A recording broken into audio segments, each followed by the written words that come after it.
Hey everybody, it's Bradley Whitehouse, Alan J. Smith, and the one and only Mike Burns here with rem.ax Pros for Real. Hi guys.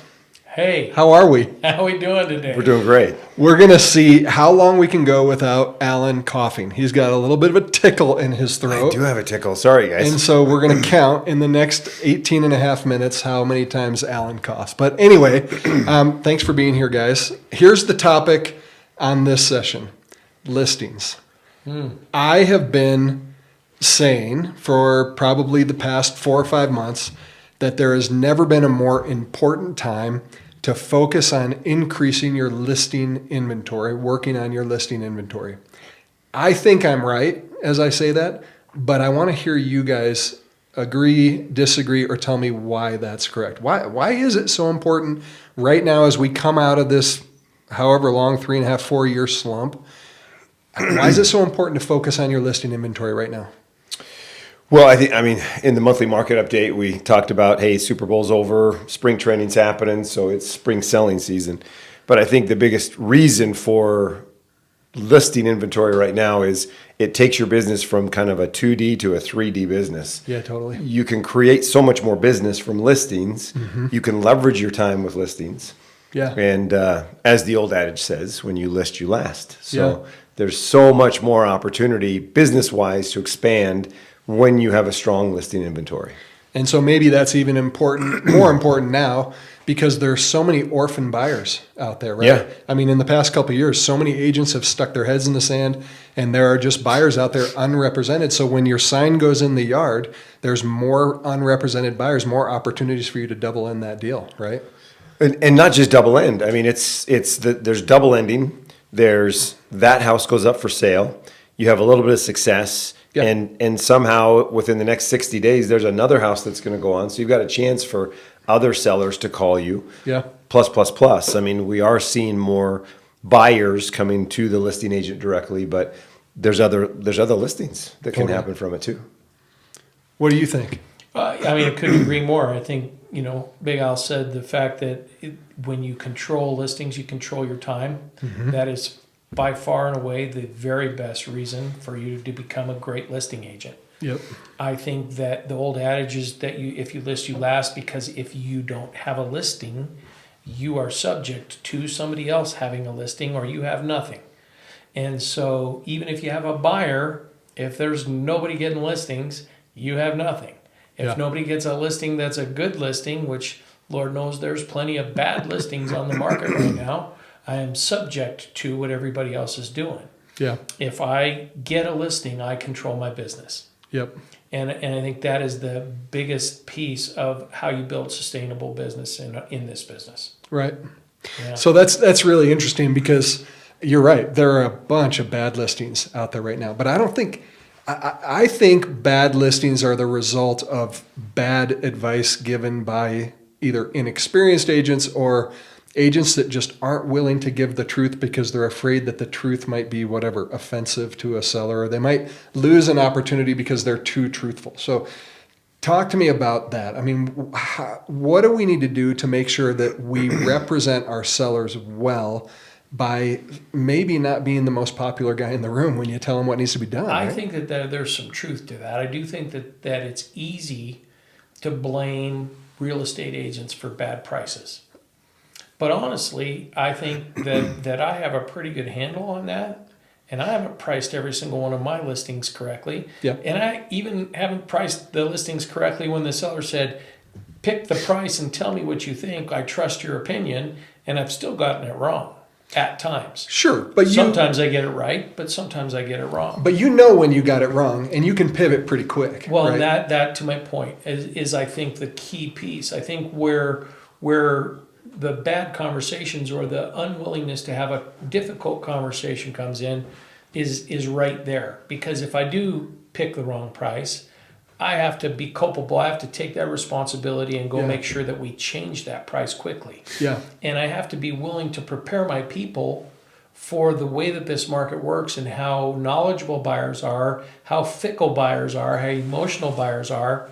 And sometimes the littlest of things gets blown up out of proportion in the market that we sit in right now. So Yep. we have to just be willing to evolve and to change and make adjustments to stay out in front of the marketplace. Yeah. The other piece that I think that's happening far too often is we do death by 1,000 cuts, and the price adjustments we make are not making a difference. We're not making an impact in the market because it's easier to make a $5,000 price adjustment, a $4,000 price adjustment, get to the very next level, and instead of really getting to the next search criteria. Yeah. So- I only want to have that conversation once. Yeah. I don't need to have that I five want to times. be done and let's go. Totally. Let's make sure we don't miss it twice. Strategy, Big Al. Well, I think the biggest challenge that we have is having the guts, the backbone to just be honest with a seller. Right.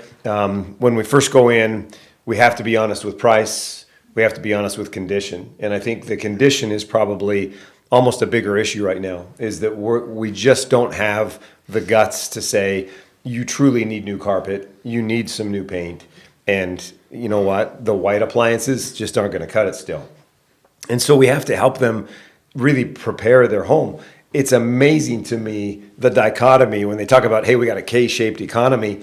We have K-shaped listings because a newer listing that they took the time to get it ready, priced it anywhere close, flies off the shelf Right. in a week.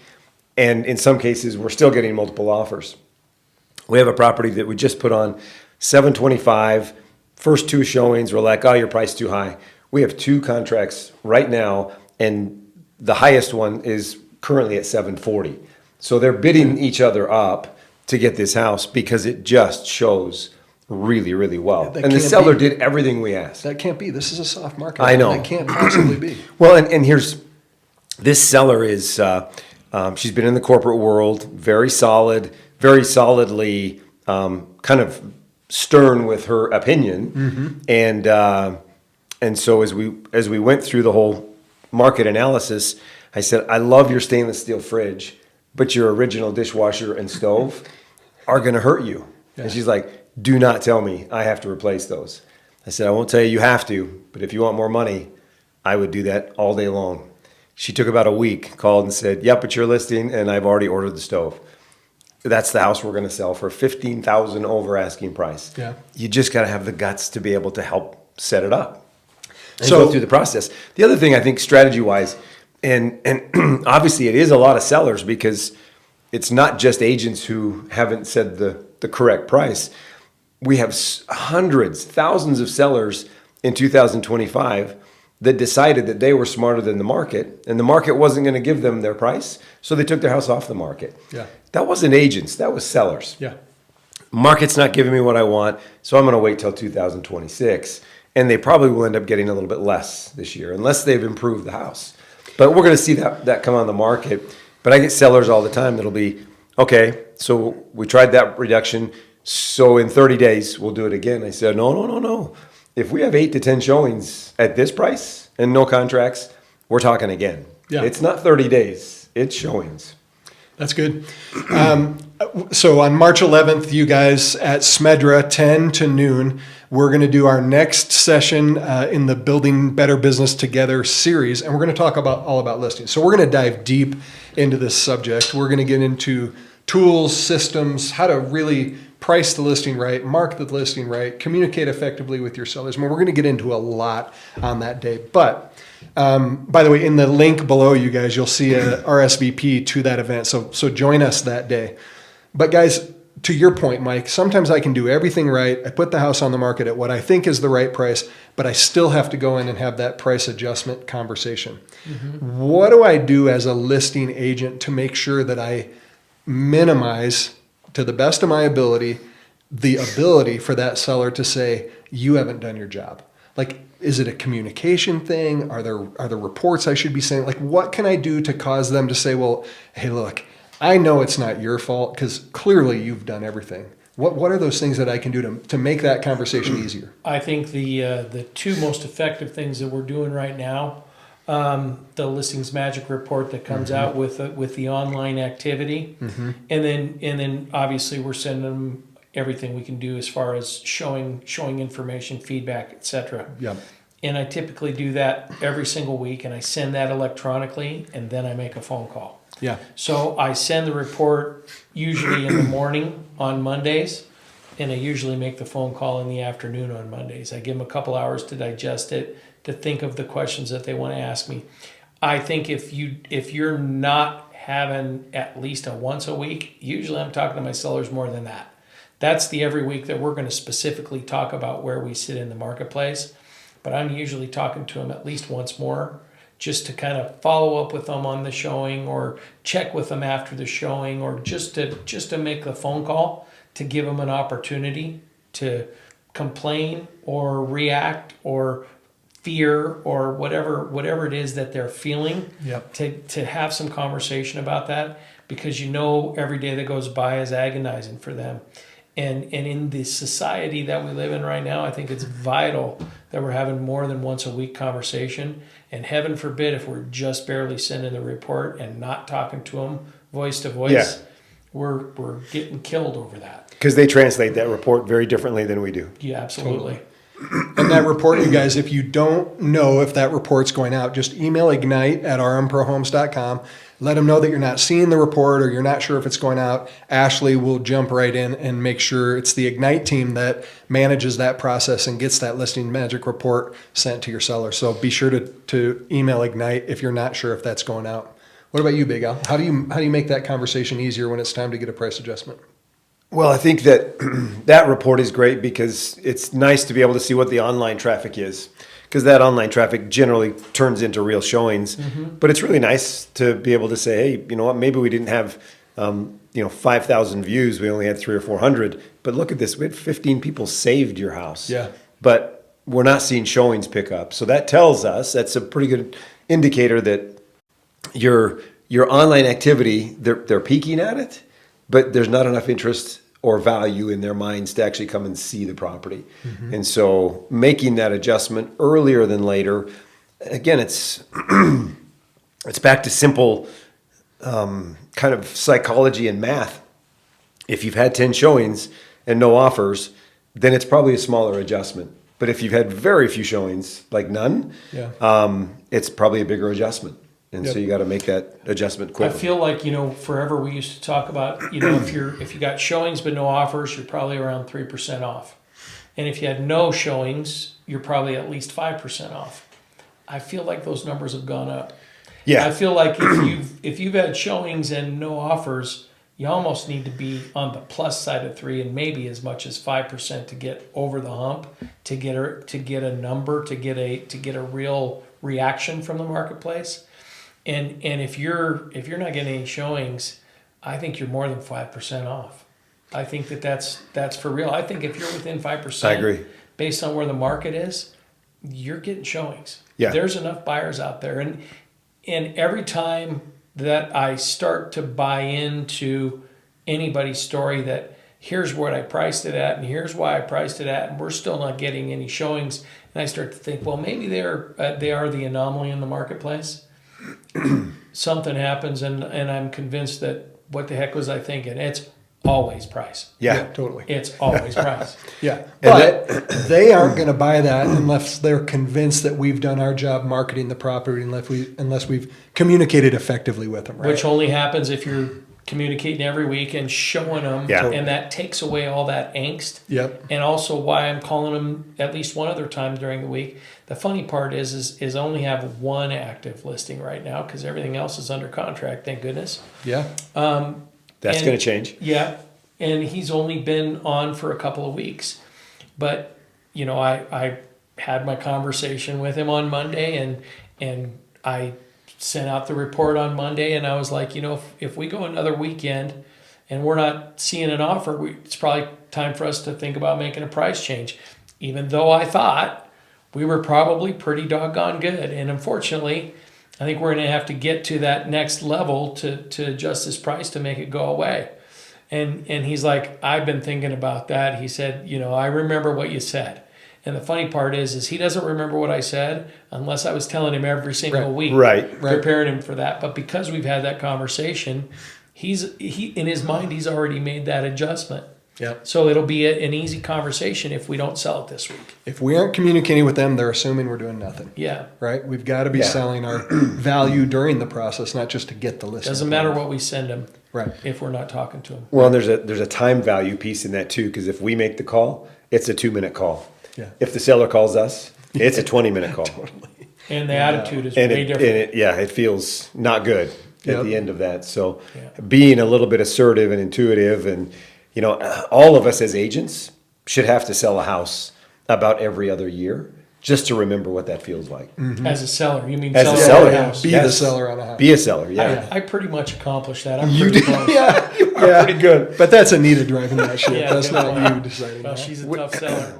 Given the fact that that listings help us last, and I love your 3D versus 2D business, right? What's one piece of advice that you would give an agent to either generate more listings from their listings or buyers from their listings? Like, what's one tool, one strategy? What's one thing that you would do to convert your one listing into multiple opportunities? Well, the cheapest and easiest way to do that is open houses. Yeah. So getting that open, meeting buyers, you'll always meet neighbors, Mm-hmm. and being able to communicate, do the 5 by 5 by 5. To be honest, it's probably 50 by 50. Yeah. And just get the word out so that people know that's the guy or the gal that's the expert in this area right now. Yeah. And they're having success over there. Can you believe what the Johnsons got for their house or whatever? It creates an opportunity for you to get kind of face to face with the people that are very close by. Yeah. Almost guaranteed. Another house within 50 houses will go up within 6 months, maybe within 6 weeks. Yeah. So there is opportunity there. But buyers, I mean, almost every open house we've had, we have anywhere from 12 to 25 people that come through. Yeah. And so there's opportunity. There's a lot of somebody curiosity. there is going to see that or wants to see that house Totally. or some other house. And use the Bold Trail Open House app. That app Yeah, is it's pretty legit. slick. It is so slick, and the way that it converts open house guests into them receiving search alerts and market reports automatically is really, really cool. Makes it easy. Totally easy. Yeah. I would repeat, I think there's probably three things. The just listed, just sold piece, maybe 5 by 50. How's that? Yeah. To 250 people around. I think the property boost feature through KV Core, through Bold Trail now is Yeah. great. Yep. And I switched over from AdWorks to doing that. Yeah. And the third piece that kind of goes along with that is that because that does drive some traffic, you actually have to return to phone calls and return to emails for people that are looking at leads. Yeah. Because I think far too many years have gone by that we've thought that online traffic is not very good.